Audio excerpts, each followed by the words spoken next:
زینب کے خامن جناب عبداللہ بن جعفر، انہوں نے دیکھا ہے کہ میری زوجہ جو 2 بیٹے لے کے گئی تھی خالی آ رہی ہیں۔ یہ عبداللہ بن جعفر نہیں جا سکے تھے، کسی خاص معاملے میں مصروف تھے، یہ نہیں جا سکے، لیکن ان کے 2 بیٹے شہید ہوئے ہیں کربلا میں۔ تو ایک شخص نے حضرت عبداللہ بن جعفر سے کہا، دیکھو تمہاری بیوی تمہارے 2 بیٹوں کو اپنے بھائی کے مشن پہ قربان کروا کے آ گئی۔ تو آپ نے اس شخص کے چہرے پہ تھپڑ مارا، کہا اگر میں وہاں ہوتا تو اپنے بیٹوں سے پہلے میں اپنی قربانی پیش کرتا۔ فرمایا میں خوش ہوں کہ میرے بیٹوں نے میرے خون کا حق ادا کر دیا، میری وفاؤں کا ثبوت دیا ہے۔ اور پھر یہ قافلہ کی رہنما حضرت بی بی زینب رضی اللہ تعالی عنہا اور حضرت بی بی ام کلثوم، ان کے پاس کچھ تحائف تھے، وہ انہوں نے نعمان بن بشیر کو دیے، کہا تم نے دمشق سے لے کے مدینہ منورہ تک ہماری بڑی خدمت کی ہے، ہمارے پاس یہ کچھ تحائف ہیں، یہ تم رکھ لو۔ بڑا دل گداز مرحلہ ہے، آل رسول بڑے قدردان ہیں۔ میں نے یہ شروع میں بھی کہا، نعمان بن بشیر جس نے دمشق سے مدینہ منورہ تک قافلے کی خدمت کی، بیویوں سے اپنے پاس سے کچھ تحائف دے رہے ہیں کہ تم نے خدمت کی ہے، یہ ہماری طرف سے کچھ تحفے رکھ لو۔ اور نعمان بن بشیر ہاتھ باندھ کے کھڑا ہو گیا اور روتے ہوئے کہنے لگا، اے رسول اللہ کی آل، اے رسول اللہ کی اولاد، میں نے آپ کی خدمت دنیا کا کوئی تحفہ لینے کے لیے نہیں کی، میں نے یہ خدمت اس لیے کی ہے قیامت کے میدان میں رسول اللہ کے دربار میں میری بھی سفارش کر دینا، میری محبت کا بھی حوالہ دے دینا کہ میں نعمان بن بشیر نے رسول اللہ کی اولاد کے ساتھ محبت کی۔ اس نے کوئی تحفہ لینے سے ہاتھ جوڑ دی، اس نے کہا نہیں، میں نے آپ لوگوں کی خدمت کی ہے تو اس لیے قیامت کے دن حضور کی بارگاہ میں جاؤں تو حضور خوش ہو جائے، یہ میری اولاد کا نوکر آ گیا ہے، یہ میری اولاد کا خادم آ گیا ہے۔ اور پھر اہل مدینہ بھی پانی پیش کرتا ہے، کوئی کہتا ہے بی بی بیٹھو میں تمہارے دکھ سنتا ہوں، پر حضرت زین العابدین اور سیدہ زینب وہ فرماتے ہیں سب سے پہلے ہم رسول اللہ کے دربار میں جائیں گے اور حضور کی بارگاہ میں امام علی مقام کا سلام پیش کریں گے اور حضور کی خدمت میں اپنے دکھڑے سنائیں گے۔ کربلا کی پہلی خطیبہ حضرت سیدہ زینب ہے۔ جب کربلا کا واقعہ مدینہ منورہ میں بیان کیا تو در و دیوار اس رکت میں شامل ہوتے ہیں، دور و نزدیک سے لوگ آتے تھے حضرت سیدہ زینب سے وہ واقعات سننے کے لیے۔ اور حضرت زین العابدین جب جنت البقیع میں حضرت امام حسن اور حضرت سیدہ خاتون جنت کے مزار کے پاس کھڑے ہو کے واقعہ کربلا بیان کرتے تھے تو دور و نزدیک سے لوگ آ کے آپ سے سنتے تھے۔ یزید نے حکم دیا کہ بی بی زینب جو کربلا کی پہلی خطیبہ ہیں انہیں مدینہ منورہ سے نکال دیا جائے، انہیں مدینہ بدل دیا۔ ایک روایت کے مطابق وہ شام میں آ گئی اور یہاں ہی ان کا وصال ہوا، اور دوسری روایت کے مطابق وہ مصر آئے، لیکن شام والی روایت کو محققین نے زیادہ ترجیح دی۔ یزید نے حضرت بی بی زینب کو مدینہ منورہ سے نکالنے کا حکم دے دیا کیونکہ وہ کربلا کا واقعہ بیان کرتی تو لوگ دور و نزدیک سے ان کے پاس آ کے سنتے تھے۔ اہل مدینہ نے جب یزید کا یہ ظلم دیکھا، اہل مکہ نے اور اہل مدینہ نے یزید کی بیعت توڑ دی۔ مکے میں تھے حضرت عبداللہ بن زبیر، انہوں نے کہا جس نے نواسہ رسول کا خیال نہیں کیا وہ ہمارا خیال کب کرے گا۔ انہوں نے یزید کے خلاف لشکر تیار کیا۔ ادھر یزید نے مسلم بن عقبہ کو بھیجا مدینہ منورہ اور کہا اہل مدینہ سے میری بیعت لو۔ کربلا کے واقعہ کے بعد یزید کا دوسرا بڑا ظلم، یزید کے بھیجے ہوئے لشکر نے 3 دن مدینہ منورہ میں ظلم کی انتہا کر دی. 3 دن کے لیے مسلم بن عقبہ نے اپنے سپاہیوں سے کہا تمہارے لیے مدینہ منورہ کی ہر چیز حلال ہے، جسے چاہو ذبح کرو اور جس عورت کو چاہو اٹھاؤ. 700 کے قریب صحابہ شہید کیے گئے اور تابعین کو ملائیں تو 10,000 کے قریب اہل مدینہ شہید کیے جو یزید کے سپاہیوں نے کیے. 10,000 کے قریب. ان کا جرم کیا ہے؟ ایک تابعی سے مسلم بن عقبہ بیعت لیتا ہے کہ یزید کی بیعت کرو. وہ تابعی کہتا ہے ٹھیک ہے میں نیکی پر یزید کی بیعت کرتا ہوں کہ وہ نیکی کا حکم دے گا تو میں مانوں گا، لیکن اگر وہ برائی کا حکم دے گا تو نہیں مانوں گا. جب اس نے یہ کہا تو مسلم بن عقبہ نے اپنے جلاد سے کہا اس کا سر کاٹ دو. اس نے پوچھا کیوں؟ میں تو شریعت کے مطابق بیعت کر رہا ہوں کہ حکمران نیکی کا حکم دے تو ہم مانیں گے، برائی کا حکم دے تو نہیں مانیں گے. مسلم بن عقبہ نے کہا تم یزید کے غلام ہو، اس بات پر بیعت کرو کہ یزید نیکی کا حکم دے یا برائی کا حکم دے ہر صورت میں مانو. اس جوان نے کہا ہم نے اللہ کو مانا ہے، اللہ کے رسول کو مانا ہے، اور حشر میں اللہ کے رسول کو منہ بھی دکھانا ہے. میرا سر کاٹ دو پر میں برائی پہ یزید کی بیعت نہیں کروں گا. اس جوان کو شہید کر دیا گیا، سر کٹ گیا. اب سمجھ آیا آپ کو کہ بیعت کس چیز کی لی جا رہی تھی؟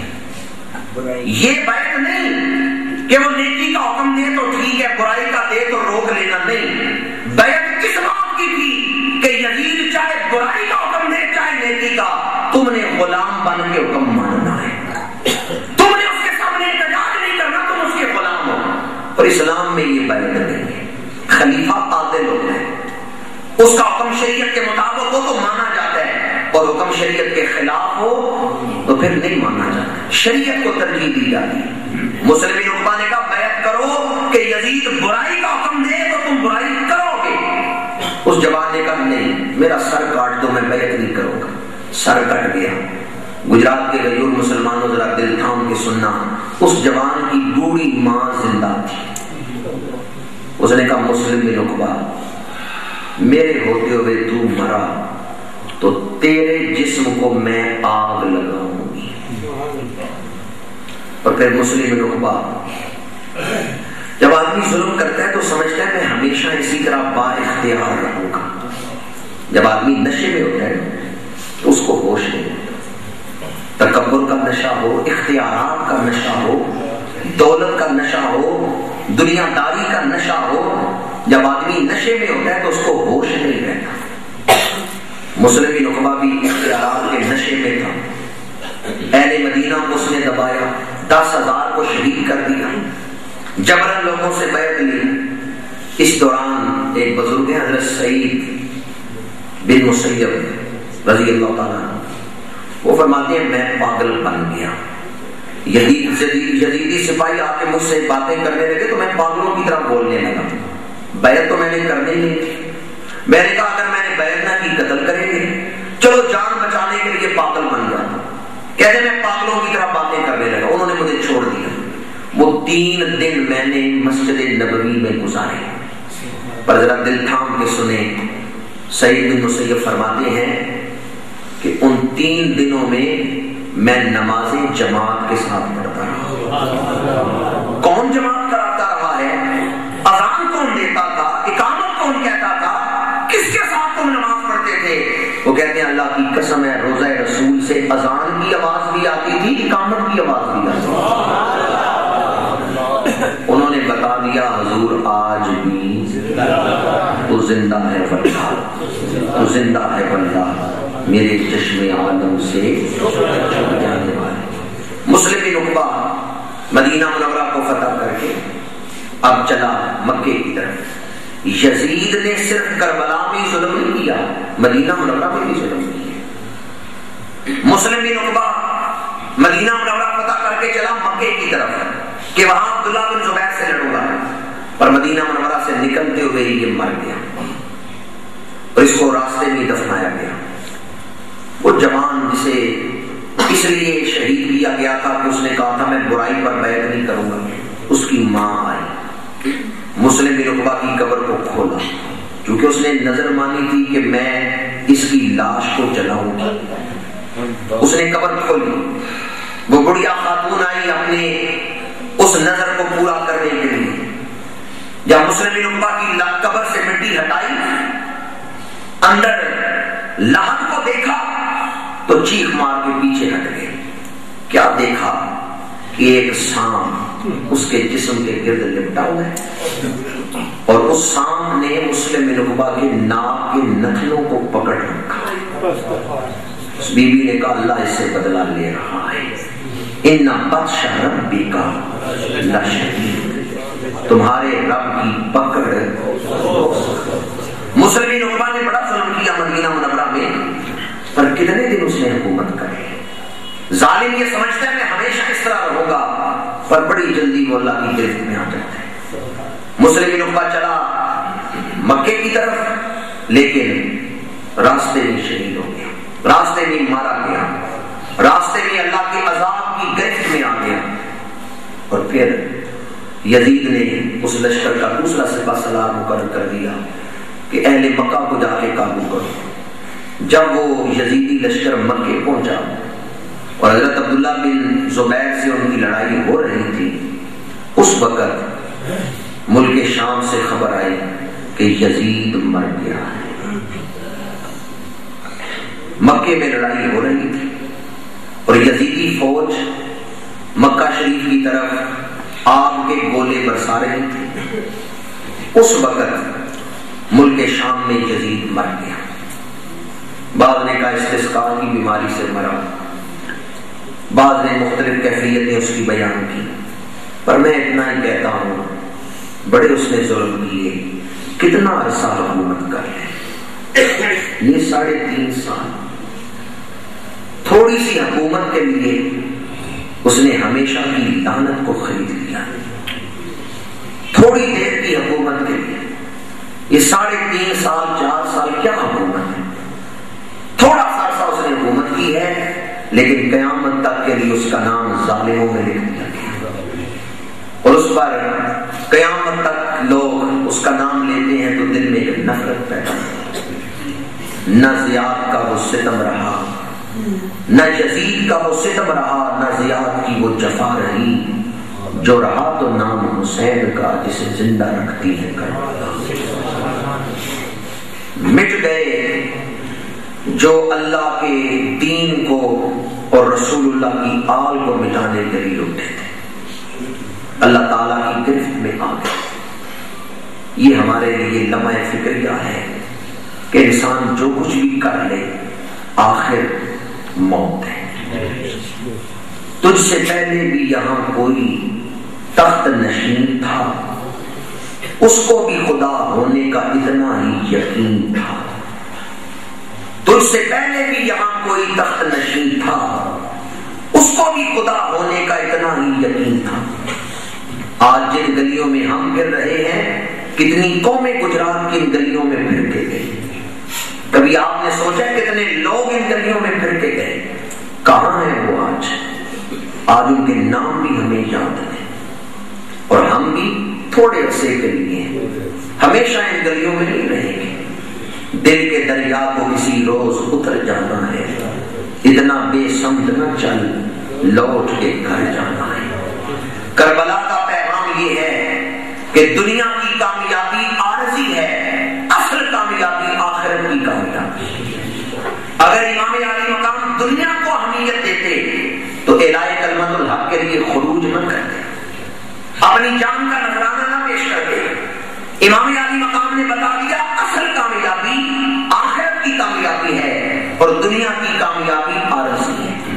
آج ہم دنیا سے دل لگا بیٹھے ہیں اور دنیا کی کامیابی کو ہی اصل کامیابی سمجھنے لگے۔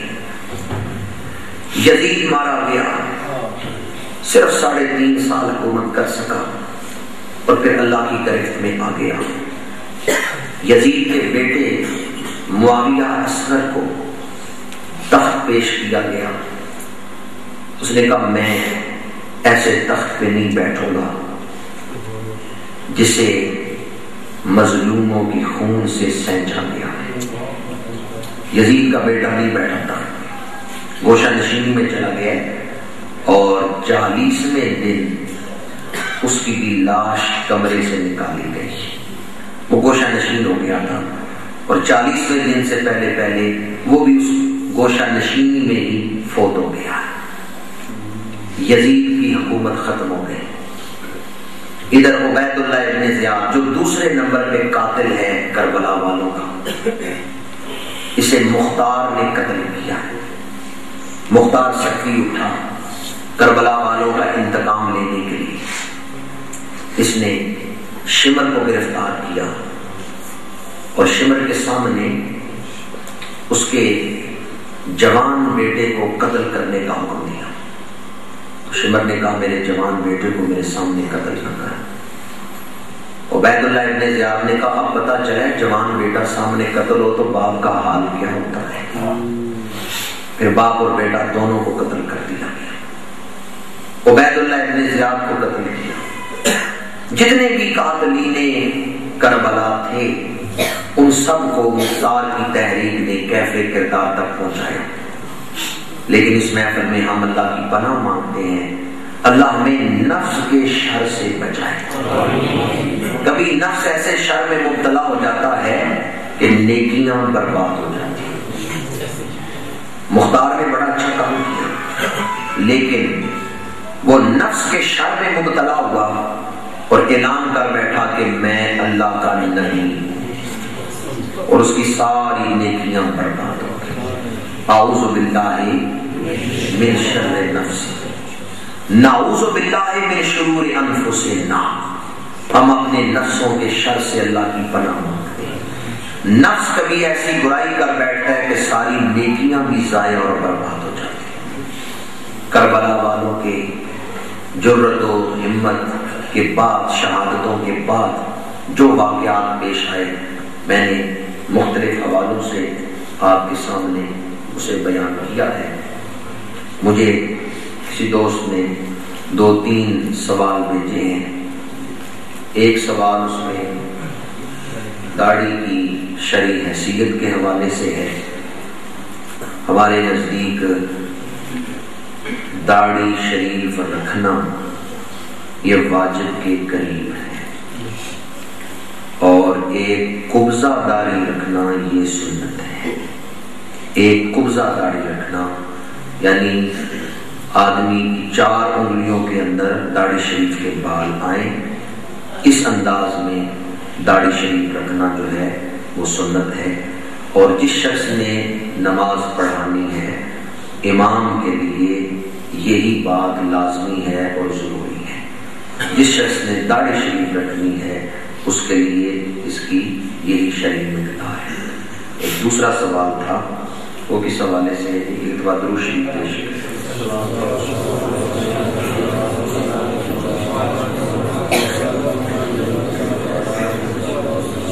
یزیدی اسلام کا نام لیتے تھے لیکن اسلام پر عمل نہیں کرتے تھے۔ یزید نے کبھی یہ نہیں کہا کہ میں کافر ہوں، وہ کلمہ پڑھتا تھا، وہ کہتا تھا میں مسلمانوں کا حکمران ہوں، لیکن وہ ایسا اسلام مانتا تھا کہ اسلام کا نام بھی لیتے جاؤ اور شراب بھی پیتے جاؤ، اسلام کا نام بھی لیتے جاؤ اور سود بھی کھاتے جاؤ۔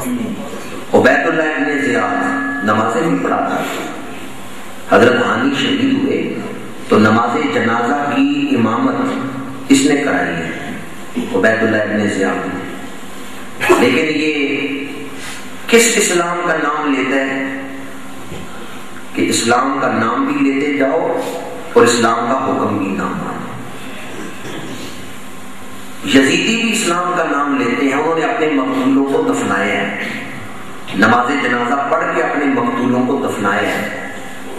وہ اسلام کا نام لیتے تھے لیکن اسلام پر عمل نہیں کرتے تھے۔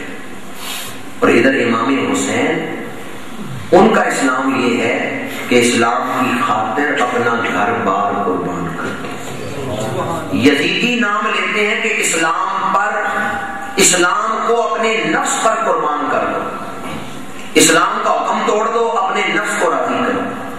اور امام علی مقام کی فکر یہ ہے کہ اسلام کے لیے اپنا گھر بار قربان کر دو۔ آپ اسلام کی ماننے والے ہیں یا اسلام کو اپنی منوانے والے ہیں؟ حسینی طرز میں اسلام کو مانتے ہیں، یزیدی طرز میں؟ ماشاءاللہ بڑا خوبصورت جواب آپ نے دیا ہے۔ جو رات گئے تک مسجد میں بیٹھے امام کا ذکر سن رہے ہیں، یقیناً حسینی طرز میں ہی اسلام کو ماننے والے ہیں۔ تو آئیں آج عہد کریں، یہ جو مجھے سوال بھیجے گئے ہیں ان کی روشنی میں، کہ غلامی رسول میں موت میں نے کہا نہیں، لیکن آپ نے ہاتھ اٹھائے ہیں، باہر بھی میرے جوان دوست نے ہاتھ اٹھائے ہیں، تو ذرا سارے ہاتھ اٹھا دیں۔ غلامی رسول میں موت، کوئی ہے جو اتنے ہی جوش سے کہتے غلامی رسول میں نماز بھی قبول ہے؟ موت کی دفعہ آواز زیادہ تھی کہ نماز کی دفعہ زیادہ ہے؟ موت کی دفعہ تو سب نے کہا قبول ہے، اور نماز کی دفعہ چند آوازیں آئی ہیں۔ ہم اسلام کو اس طرح مانتے ہیں جس طرح دل کرتا ہے، اس طرح نہ مانے، بلکہ اس طرح مانے جس طرح اللہ اور اس کا رسول چاہتے ہیں، جس طرح اللہ اور اس کے رسول نے حکم دیا ہے اس طرح اسلام کو مانے۔ غلامی رسول میں موت بھی، ہاتھ آپ نے اٹھائے ہیں اور پھر نیچے رکھ دیے ہیں، اگر تھکے نہیں ہیں تو ہاتھ پھر بلندی رکھیں۔ غلامی رسول میں موت، ابھی آپ چہرے پہ پھیر لیں۔ کوئی دعوت آپ کے دل تک پہنچ گئی ہوگی۔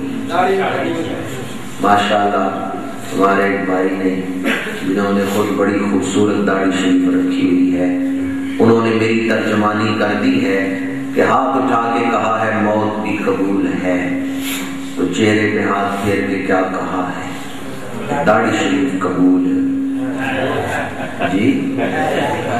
یہ ہے کون کہہ رہے ہیں؟ ذرا ہاتھ تو کھڑے کریں۔ وہی کہہ رہے ہیں جنہوں نے داڑھی شریف رکھی ہوئی ہے۔ کوئی ماشاءاللہ ادھر کچھ دوستوں نے ماشاءاللہ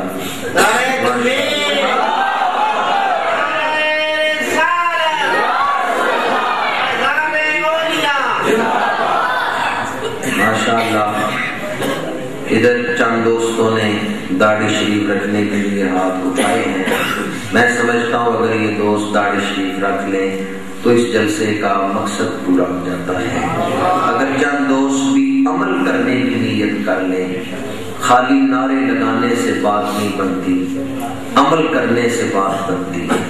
ایمان سے مجھے بتائیں، ہم خالی نعرے لگائیں اور حضور کا حکم نہ مانیں، حضور خوش ہوں گے؟ اور اگر حضور کا حکم مانیں تو حضور خوش ہوں گے یا نہیں؟ ادھر ایک شہر ہے منڈی باوردین، دیکھا ہوا آپ نے؟ گجرات سے نکلے شاہین چوک ہے، ادھر سے سرگودا روڈ پہ چڑھ جائیں تو کنجا ہے، مونگوال ہے، پڑیاں والی ہے، مانگڑ شریف ہے، اور حالیہ بھی راستے میں ہے، اور پھر کنگ روڈ ہے، اور پھر آگے منڈی باوردین۔ پہنچ گئے ہیں منڈی باوردین۔ دو آوازیں آئی ہیں، بعض نے کہا کہ نہیں اور بعض نے کہا پہنچ گئے۔ وہ پہنچے ہوئے ہیں جنہوں نے کہا نہیں، وہ میری بات تک پہنچے ہوئے ہیں۔